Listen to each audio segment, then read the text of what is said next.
Okay mga boss, meron tayo ditong konting tip kung paano magtabas ng retainer at valve lock. Para to sa mga mahilig mag DIY ng karga. Ang kailangan natin dyan ay syempre itong retainer, tsaka yung valve lock. Tapos itong racing alambre na nakahulma para sa retainer. Yan.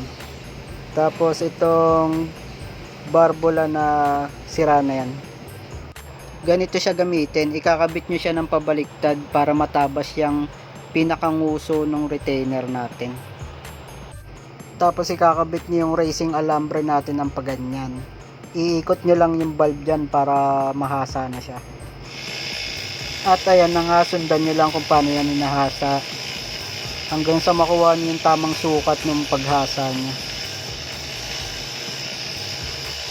May tamang sukat dyan mga boss kung gaano kalalim yung tatabasin nyo. Nakadepende yan sa cams na gagamitin nyo, kung gaano kataas yung cams. Tapos ito na yung natabas natin. Tignan nyo, ang ganda ng pagkatabas niyan. Pantay na pantay yung pagkakatabas.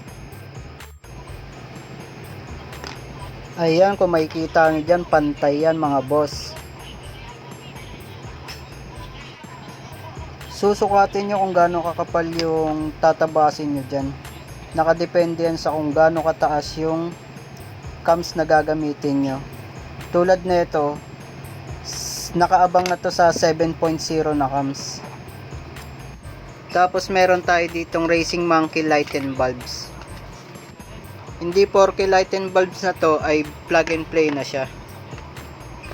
Nasa modification tayo, kaya dapat tabasin nyo yung mga pwede magtamaan na pyesa sa loob ng makina. Kasi pwede mag rock and roll yan kapag kapa-under nyo ng motor. Doon nasasabog yung motor nyo. Hanggang dyan na lang muna mga boss. Sana may natutunan kayo sa video na to. Ride safe!